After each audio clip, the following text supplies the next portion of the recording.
स्वस्थ दिनचर्या। तपाईँ बिहान उठेदेखि राति सुत्ने बेलासम्म के गर्नुहुन्छ? कति बेला उठ्नुहुन्छ? कति बेला खानुहुन्छ? के खानुहुन्छ? कसरी खानुहुन्छ? कहाँ जानुहुन्छ? अनि किन जानुहुन्छ? लगायतका क्रियाकलापहरूलाई सामान्यतया दिनचर्या भन्ने गरिन्छ। यी सबै प्रश्नको जवाफ तपाईसँग अवश्य पनि छ नै, किनकि हरेक मानिसले केही न केही गरिरहेकै हुन्छन्। यहाँ हामी आयुर्वेद अनुसार मानिसको दिनचर्या कस्तो हुनुपर्छ भन्ने सन्दर्भमा केही महत्त्वपूर्ण कुराहरू बताउन गइरहेका छौँ। हाम्रो सनातन तथा पूर्वीय दर्शनमा स्वास्थ्य सम्बन्धी एक अति नै लोकप्रिय र चर्चित शास्त्र आयुर्वेद शास्त्र हो। आयुर्वेदको उद्देश्य नै स्वस्थ व्यक्तिको स्वास्थ्यको रक्षा गर्नु तथा रोगहरूबाट बचाउनु हो। आयुर्वेद भन्छ, व्यक्ति स्वस्थ छ अथवा अस्वस्थ छ भन्ने कुरा शरीरमा त्रिदोषको स्थिति कस्तो छ भन्ने कुरामा निर्भर रहन्छ र शरीरमा त्रिदोषको स्थिति हामीले अवलम्बन गरेको दिनचर्याले निर्धारण गर्दछ। अतः हामी के भन्न सक्छौँ भने हामीले अपनाउने दिनचर्याले हाम्रो जीवनशैलीको निर्माण गर्छ। यसैले हाम्रो शरीरको स्वस्थ अवस्थाको पनि निर्धारण गर्छ। यसरी हाम्रो दिनचर्या स्वस्थ छ भने हामी स्वस्थ तथा निरोगी हुन्छौँ।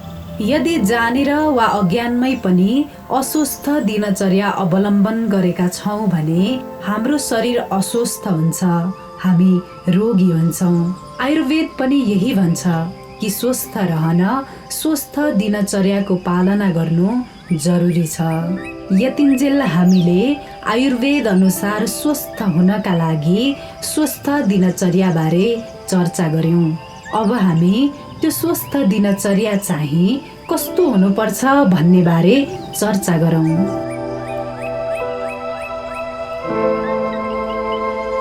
जाग्नु अर्थात् बिउझनु। अष्टाङ्ग सङ्ग्रह सूत्र स्थानमा भनिएको छ, ब्राह्मे मुहुर्त उत्तिष्ठेत जीर्ण जीर्ण निरूपयन्। ब्रह्म मुहुर्त अर्थात् सूर्योदयभन्दा 2 घण्टा पहिले उठिसक्नुपर्छ। उठेबाटै हाम्रो दिनचर्या सुरु हुने भएकाले बिहान छिटै उठ्नु अनिवार्य छ। ब्रह्म मुहुर्तको समय शान्त, सात्विक, स्वच्छ र प्रसन्न हुन्छ। यसकारण ब्रह्म मुहुर्तमा उठ्नु अधिक लाभदायक हुन्छ। उठ्न साथै आफ्नो इष्टदेवको स्मरण गर्दै प्रार्थना गर्नाले त झन् शारीरिक र मानसिक रूपमा ऊर्जा प्राप्त हुन्छ। मन, बुद्धि र शरीर तरोताजा हुने यस समयमा हामी जे याद गर्छौँ त्यो हाम्रो स्मरणमा बसिरहन्छ। मुख धुने। ओछ्यान छोड्ने बित्तिकै गरिनुपर्ने पहिलो काम हो मुख धुने। उठ्न साथ सफा पानीले मुख धुनुपर्छ। यसबाट आँखा, नाक, मुख तथा अनुहारमा जमेको फोहोर मैला सफा हुन्छ, आलस्य हट्छ र शरीरमा स्फूर्ति छाउँछ। चिसो मौसममा भने मनतातो पानीले मुख धुन सकिन्छ। खाली पेटमा पानी पिउने। मुख धोएपछि खाली पेट कम्तीमा 1 गिलास र बढीमा 4 गिलास सफा पानी अवश्य पिउनुपर्छ। आयुर्वेदमा यसलाई उसह पान पनि भनिन्छ। यसरी पिउने पानी राति नै 1 तामाको सफा भाँडोमा भरेर राख्नुपर्छ। जाडो मौसममा तथा मोटोपनका रोगीहरूले तातो पानी पिउनुपर्छ। यसबाट मलमूत्र त्याग सहज र उचित तरिकाले हुन्छ। खाली पेटमा पानी पिउँदा मलासनमा बसेर पानी पिउनु उत्तम मानिन्छ। अर्को महत्त्वपूर्ण कुरा, हामीले पानी पिउँदा सधैँ बसेर पिउनुपर्छ। उठी उठी पानी पिउनाले जोर्नी दुख्ने समस्या हुन सक्छ। मलत्याग। त्यसपछि मलत्याग अर्थात् दिसाब पिसाब गर्नका लागि तयार हुनुपर्छ। दिसाब पिसाब नियमित रूपमा बिहानै हुने बानी बसाल्नुपर्छ। आजकल मानिसहरूको तनावपूर्ण र व्यस्त दिनचर्याका कारण धेरैलाई बिहान मल त्यागका लागि सङ्घर्ष गर्नुपर्ने अवस्था छ। राति अबेर खाएको खाना नपच्नाले, निद्रा पुरा नहुनाले अधिक चिन्ता, क्रोध, संवेदनशीलता एवं असन्तुलित स्वभाव तथा तारेको र भारी खानाका कारणले पेटको आँतमा वात अर्थात् ग्यास जम्मा हुन्छ, जसले मल त्यागको गतिमा अवरोध उत्पन्न गरिदिन्छ।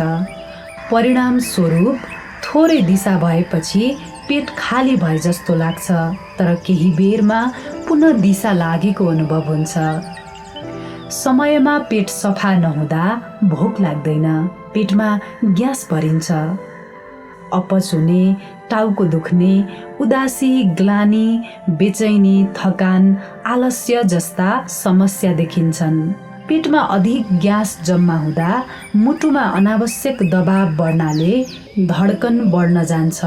अधिक समयसम्म कब्जियत हुनाले दम, बबासिर, जोर्नीको दुखाइ, गठिया जस्ता रोग लाग्न सक्छ। त्यसैले सकेसम्म बिहानै पेट पुरा सफा हुने गरी शौचादि निवृत्त हुनुपर्छ।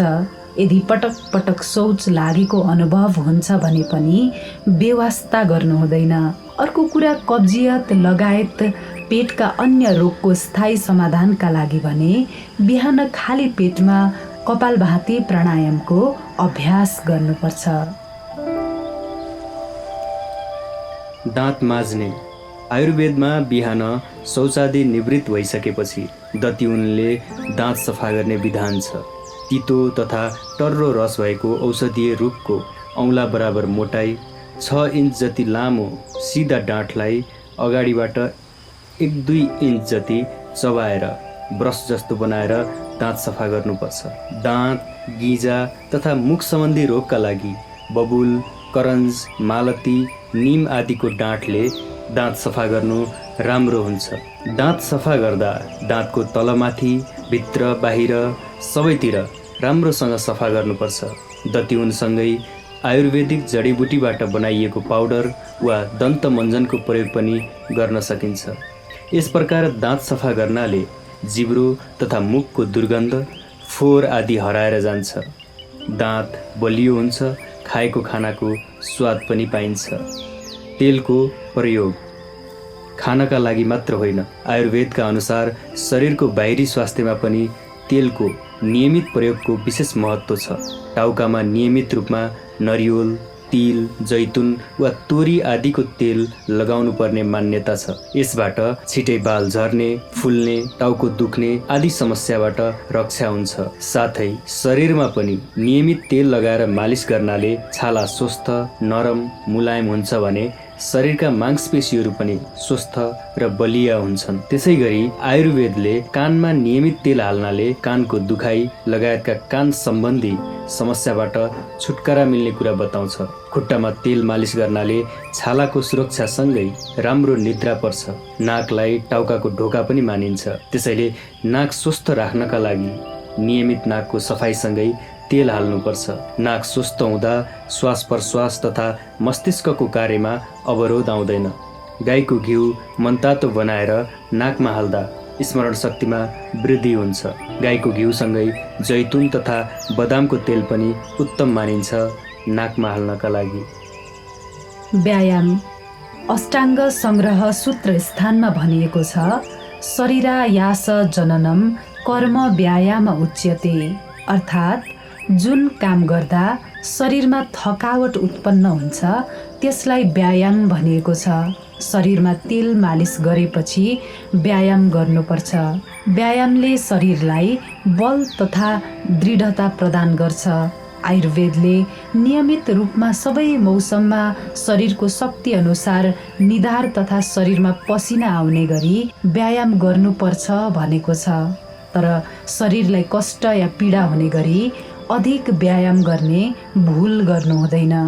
नियमित पसिना आउने गरी व्यायाम गर्नाले शरीर हल्का हुन्छ, स्फूर्ति आउँछ, काम गर्ने क्षमता, स्थिरता, कष्ट सहने सामर्थ्य तथा पाचन शक्तिमा वृद्धि हुन्छ। व्यायामको रूपमा सर्वाङ्गीण लाभकारी हुने योग आसनहरूको अभ्यास गर्नाले त्रिदोष सन्तुलित हुन्छ, शरीर पूर्ण स्वस्थ तथा ऊर्जावान बन्छ। लेप नुहाउनु पूर्व अनुहार तथा शरीरमा जडीबुटी युक्त पदार्थको लेप बनाई लगाउनाले छालाको चाउरीपन, काला दागहरू आदि हराएर जान्छन्। शरीरको छाला ताजा, कोमल, निर्मल तथा चम्किलो हुन्छ। लेप लगाएर दिनमा सुत्न, बोल्न, आगो या घाम ताप्न, चिन्ता गर्न र रिसाउन भने निषेध गरिएको छ। नुहाउनु शरीरको स्वच्छताका लागि प्रतिदिन नुहाउनु पर्ने कुरामा जोड दिन्छ आयुर्वेद। ताजा पानीले नाक, कान, खुट्टा आदिको राम्रोसँग सफा गरेर नुहाउनाले मानव शरीरलाई नवजीवनको प्राप्ति हुन्छ। नुहाउनाले पाचन अग्निको वृद्धि हुन्छ, मन प्रसन्न हुन्छ, आयु बढ्छ, शरीरमा बल वृद्धि गर्छ, थकान, चिलाउने, छालाको फोहोर, पसिना, दुर्गन्ध, अल्छीपना, प्यास तथा शरीर पोल्ने जस्ता समस्याबाट राहत मिल्छ। आँखा, मुख र कानमा कुनै रोग हुँदा, पखाला चलेको बेला, पिनास तथा अजीर्ण भएका बेला तथा खाना खाने बित्तिकै नुहाउनु हुँदैन। यसबाट रोग अझै बढ्ने सम्भावना रहन्छ। पहिरन नुहाइसकेपछि सधैँ सफा, सुन्दर र सौम्य कपडा लगाउनाले शरीरको सुन्दरता एवं आकर्षण बढ्नुका साथै आयुको पनि वृद्धि हुन्छ। राम्रा कपडा लगाउनाले शरीर तथा अनुहारमा प्रसन्नता, आत्मविश्वास र योग्यता झल्किन्छ।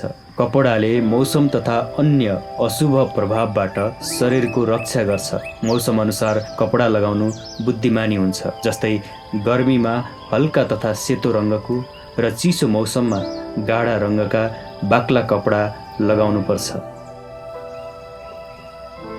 सुगन्ध, आभूषण, मणि आदिको धारण।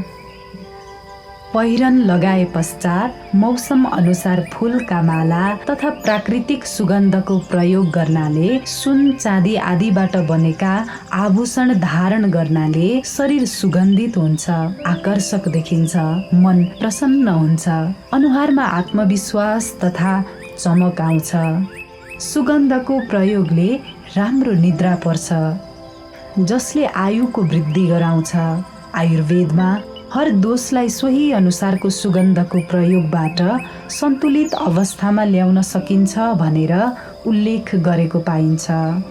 त्यसै गरी विभिन्न मणि तथा रत्नहरू सिद्ध गरेर धारण गर्नाले नकारात्मक तथा आसुरी ऊर्जाबाट रक्षा हुन्छ। आयुर्वेद चिकित्सामा धातु, रत्न तथा मणिको धारण स्पर्श चिकित्साको एक अङ्ग मानिन्छ। सुगन्धित पदार्थ मुखमा राख्नु, चपाउनु।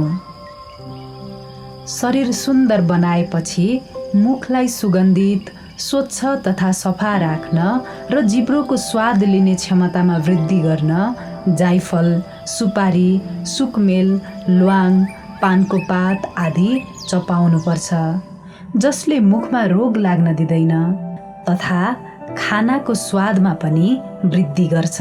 सुर्ती, तमाखु आदि नसालु पदार्थ र क्यान्सर उत्पन्न गर्ने गुटखा, पान मसला आदिको प्रयोग गर्नु हुँदैन।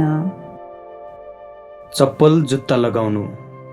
खुट्टामा जुत्ता लगाउनाले तातो चिसोबाट खुट्टाको रक्षा हुन्छ, साथै खुट्टालाई पनि आराम मिल्छ। किला, काँडा, किरा तथा रोगाणुबाट पनि रक्षा गर्छ। जुत्ता, चप्पलले खुट्टाको छाला बिग्रिन दिँदैन तथा आँखा तेजिलो बनाउँछ। असुविधाजनक तथा खुट्टालाई कष्ट हुने खालका अग्ला जुत्ता, चप्पल लगाउनु हुँदैन। त्यसै गरी मौसमको अनुकूल हुने गरी जुत्ता, चप्पलको छनौट गर्नुपर्छ। कपाल तथा नङको हेरचाह। हरेक व्यक्तिले आफ्नो टाउकाको कपाल, दारी, जुङ्गा, नङ आदि समय समयमा काट्ने तथा मिलाउने गर्नुपर्छ। लामो नङ राख्नुलाई आयुर्वेदमा अपवित्र मानिन्छ। साथै फोहोर, मैला तथा कीटाणुहरू जम्मा भएर बस्ने भएकाले स्वास्थ्यका लागि पनि हानिकारक हुन्छ। शरीरको स्वच्छता, निरोगिता तथा सुन्दरता कायम राख्न सकेसम्म यी कुराहरूलाई छोटो तथा सानो अवस्थामै राख्नुपर्छ। भोजन अर्थात् खाना। आयुर्वेदले शरीरको स्वास्थ्यका लागि खानालाई महत्त्वपूर्ण ऊर्जाको स्रोत मान्दछ। त्यसैले हाम्रो दिनचर्यामा खानामा के खाने, कति खाने, कहिले खाने जस्ता कुरामा विशेष सावधान हुनुपर्छ। भोजन सदा सही मात्रामा, सही समयमा अनुकूल खानुपर्छ। भोजनको मात्रा व्यक्तिको पाचन शक्तिमा निर्भर गर्दछ। हल्का, शीघ्र पाचन हुने खालका खानेकुरा खानुपर्छ। त्यसै गरी खाना सधैँ सन्तुलित खानुपर्छ। एकपटक खाएको खाना सम्पूर्ण रूपमा पचिसकेपछि मात्र फेरि खाना खानुपर्छ।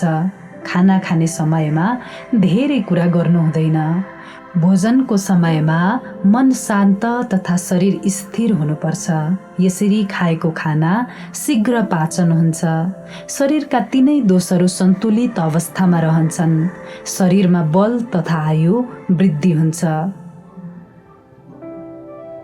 निन्द्रा शरीरको थकान मेट्न, शरीरलाई स्वस्थ तथा स्फूर्त बनाइराख्न निन्द्रा अत्यन्तै जरुरी हुन्छ। सारा दिन काम गर्दा हाम्रो शरीर र मस्तिष्क दुवै थाकेर निष्क्रिय हुन्छन्। सँगसँगै हाम्रा ज्ञानेन्द्रिय र कर्मेन्द्रियहरू पनि थाक्छन्। तब हामी निन्द्राको अवस्थामा पुग्छौँ, अर्थात् जब मनको ज्ञानेन्द्रिय र कर्मेन्द्रियसँगको सम्पर्क टुट्छ, हामीलाई निन्द्रा लाग्छ। यो अवस्थामा हाम्रो शरीरका श्वास प्रश्वास र रक्त सञ्चार बाहेकका सबै कार्यहरू रोकिएका हुन्छन्, जसकारण शरीरको न्यूनतम ऊर्जा मात्र खर्च हुन्छ।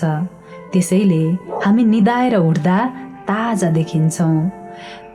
रातिको समय सुत्नका लागि उत्तम मानिन्छ। आयुर्वेदका अनुसार स्वस्थ रहनका लागि राति छिटै सुत्ने तथा बिहान छिटै उठ्ने गर्नुपर्छ, किनकि रातिको समयमा तमोको प्रभाव अधिक हुन्छ। त्यसैले निन्द्रा लाग्छ। जति छिटो सुत्यो त्यति नै छिटो निन्द्रा पुरा हुन्छ। यदि अनिन्द्राको समस्या छ भने राति नुहाउने, शरीरको मालिस गर्ने, सुत्नु अघि दूध पिउने, प्याज खाने, मानसिक रूपमा प्रसन्न हुने, रुचि अनुसारको सङ्गीत सुन्ने, आँखा, टाउको तथा मुखमा आरामदायक मलम लगाउने आदि गर्नाले गहिरो निन्द्रा पर्छ। आयुर्वेदका अनुसार यसरी स्वस्थ दिनचर्याको अवलम्बन गर्न सकिन्छ। यसका अतिरिक्त जीवनमा स्वस्थ तथा सुखी रहनका लागि हरेक व्यक्तिले आध्यात्मिक एवं मर्यादित बानी व्यवहार अवलम्बन गर्नुपर्छ। दैनिक जीवनमा धर्म, अर्थ, काम अर्थात् इन्द्रिय सुखलाई यस प्रकार पालन गर्नुपर्छ कि यी तीन आपसमा विरोधी नहुन्। भन्नुको अर्थ हामीले धर्मपूर्वक अर्थोपार्जन गर्नुपर्छ। त्यसै गरी धर्म र अर्थ बाधित नहुने गरी मर्यादामा रहेर काम सुखको भोग गर्नुपर्छ। आदिकवि वाल्मीकि रामायणको किष्किन्धा काण्डमा भन्नुहुन्छ, धर्ममर्थं च कामं चकाले यस्तु निसेवते विभज्य सततं वीर स राजा हरि सत्तम हित्वा धर्मं तथार्थं च कामं यस्तु निसेवते सवृक्षाग्रे यथा सुप्तः पतितः प्रतिबुध्यते। अर्थात् जो धर्म, अर्थ र कामको समुचित एवं सन्तुलित भोग गर्छ त्यही व्यक्ति समझदार हो। यसको विपरीत जो धर्म तथा अर्थलाई छोडेर केवल काम सुखमा मात्र लिप्त रहन्छ त्यस्तो व्यक्ति सङ्कट आइसकेपछि मात्र होसमा आउँछ। जसरी रुखमा सुतेको मान्छे रुखबाट तल खसेपछि मात्र होसमा आउँछ। सधैँ सत्य बोल्नुपर्छ, सबैलाई समान देख्नुपर्छ, समान व्यवहार गर्नुपर्छ। अशक्त तथा रोगीहरूको सहायता तथा सेवाका लागि तयार हुनुपर्छ। सबैलाई आदर सत्कार गर्नुपर्छ, सधैँ सकारात्मक हुनुपर्छ।